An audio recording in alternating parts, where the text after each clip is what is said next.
today I am going to show you how we incorporate culture and Carlson's Cameroonian roots into our home through food a little bit. I'm going to be making a traditional Cameroonian tomato beef stew. We are so fortunate and blessed to have lots of Cameroonian food in our home right now.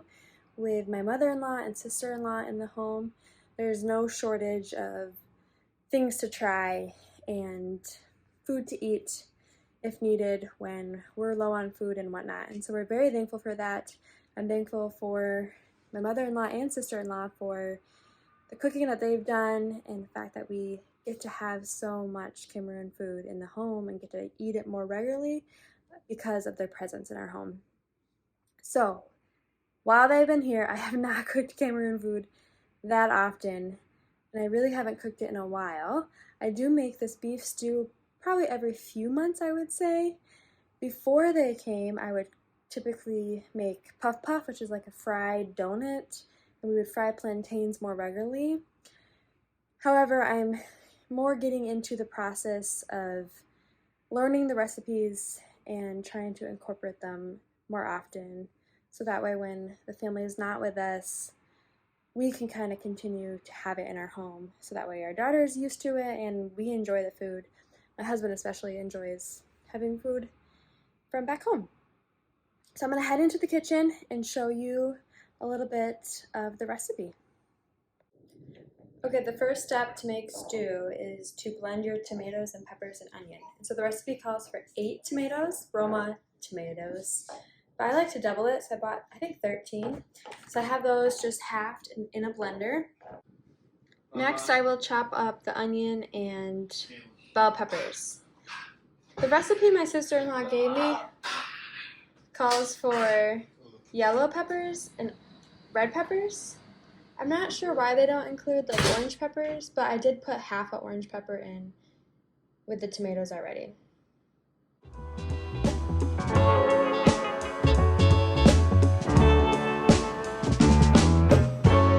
I have the tomatoes already blended, and then I added 2 yellow peppers, 2 red peppers, 2 onions, and a part of an orange pepper. So I'll blend this up till it's smooth, and then I'll show you what's next. All right, I added a pretty large amount of coconut oil to this pot. We just buy coconut oil from Sam's Club, and we buy the virgin coconut oil instead of the refined coconut oil. Now what I'll do is I'll let this heat up and get to a spot of frying temperature. And then what I will do is I will add the tomato mixture and fry it in the oil. And I'll fry it in the oil until it dries out.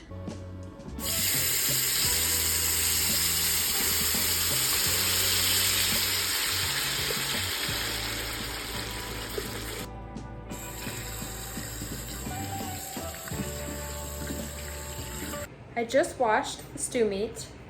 You guys will have to let me know if you washed your meat. I did not realize or know that washing meat was a regular trait of families until I met my husband and his family, I guess, and they did it. And after I saw that, I was like, that makes a lot of sense. So I washed it, and you get off any excess blood and anything else that shouldn't be on it.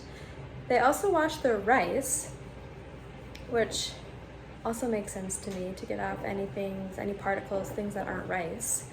So I've started washing my meat more often and rice. I still don't do it all the time, but it's something I think about more now, being aware that this is daily life and common in other parts of the world, and there's a reason for it, and it makes sense, and it doesn't hurt to do it here in America too.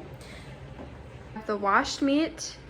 Green spice. Green spice is a mix of any green spices. So typically basil, green onion, cilantro, and typically you add in onion and garlic, and that is blended up. Typically we keep some of that on hand in the freezer so we have easy access for meals like this. I chopped up some onion, I have some garlic, salt, pepper, ginger, and the most important ingredient, let's see, If you don't know maggi, it is a very common, I would say, African spice. I'll have to get my sister-in-law and mother-in-law's opinion when they come back and share. But it's a lot of sodium and a lot of flavor, and it's common in a lot of their cuisine. I don't know much more about it besides that, but that it's very important, a very important fact. So I'll probably put at least half this cube in there. You can use it in a lot of things: eggs, chicken meals, lots of, basically any other, with beans, any other African cuisine, you can put it in there. We buy this at usually the store, Hispanic store. You can find maggi. I think you can even find it in some regular grocery stores in like a liquid form as well.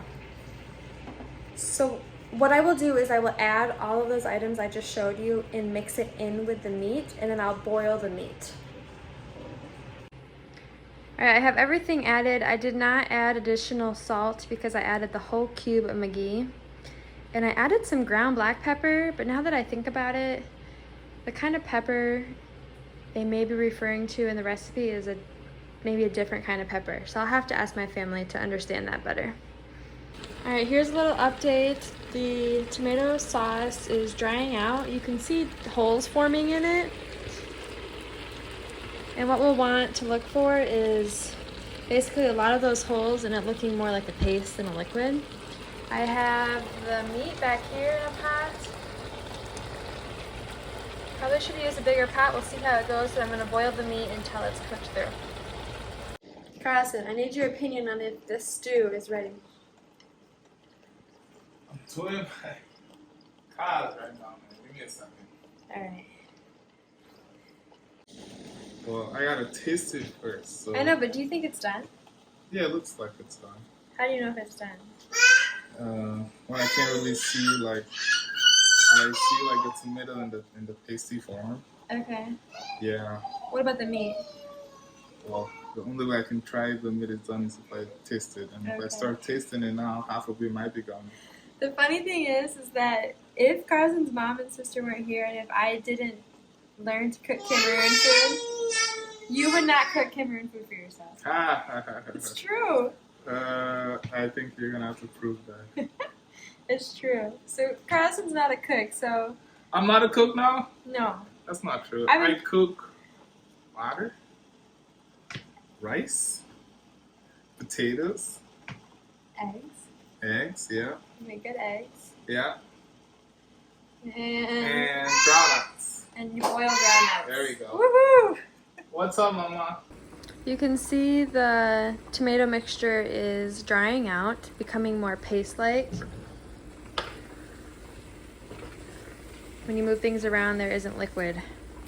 That's what you want to see. But I have a feeling if I asked my family if this was done, they would say cook it longer. So I'm cooking it longer. And the meat is doing well boiling it. I'll probably check it here in a second to make sure it's not being overcooked. Okay, this is my mother-in-law. Her first name is Rose, but I call her Reme. Okay, Reme, I have a question. What is in maggi? Huh? What is in maggi? What is in maggi? I told the people it's salt. Sodium. Yeah, it contains sodium, salt, right? Anything else? That is all what I know. Okay. So many families are discouraging the use of maggi, that it doesn't only contain salt, it contains some Chemicals that yeah. are not good. So some people and most of the families now, they don't even take the maggi again. They prefer to take but salt. Okay. Yes, I have heard that there is not good chemicals in maggi. Has that stopped you from cooking with it? Yeah, sometimes I prefer to use just salt, but if I must use the maggi, I limit the quantity. Okay. Yeah. And Della believes, and Reme believes, that maggi is used across the whole continent of Africa. If you're from somewhere in the continent of Africa, let us know if you use maggi. And Della, did you figure out what's in maggi? Della was looking it up on the internet because they didn't have an answer. But basically, we think it's sodium and some chemicals. Some people talk about chemicals, but myself, I've not even tried to find out how much chemicals. Okay, this is my sister-in-law, Della. Della is gonna tell me if she thinks the tomato mixture is ready. Do you think it's ready? Yeah, I think it's ready. So it's dry enough? Yeah, it's dry. Okay, so we'll add the meat now to this, and then typically they add oil, but I'm not a huge fan of that, but that's pretty common, right? Yeah. You add palm oil? No. Vegetable? Vegetable oil, yeah. But yeah, you don't have to put like all of this stock. Yeah. Just some of the stock. Yeah, so just put some of I'll just put some of the stock from the meat into the tomato mixture and then add a little bit of oil. Maybe, can we do coconut oil? Yeah, we can do coconut oil. Maybe we'll try that. We're running low on oil in this house. All right, thanks, Dylan.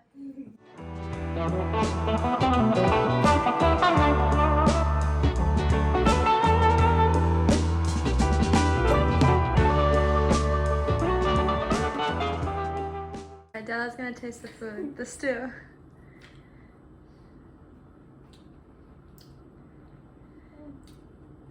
Give me your honest opinion.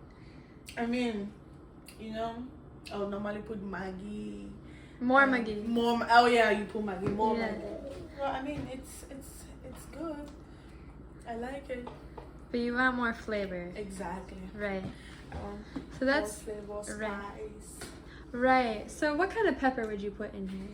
Just white pepper.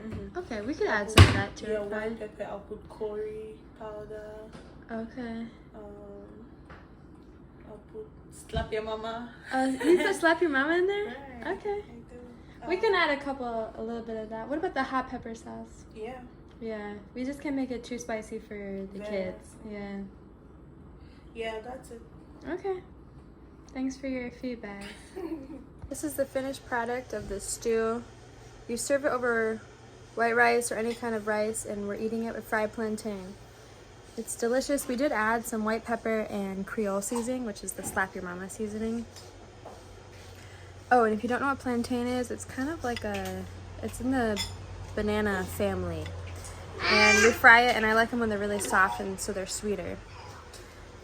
Remy, my mother-in-law, thinks that the stew could have more what? More oil. They don't like eating too much oil. Yeah, yeah. Shannon doesn't like eating too much oil. Right, right. Yeah, so we'll eat it just like this. I did add like, I don't know, a good 5 spoonfuls of coconut oil. But we'll eat it like this. And people can add more oil if they want.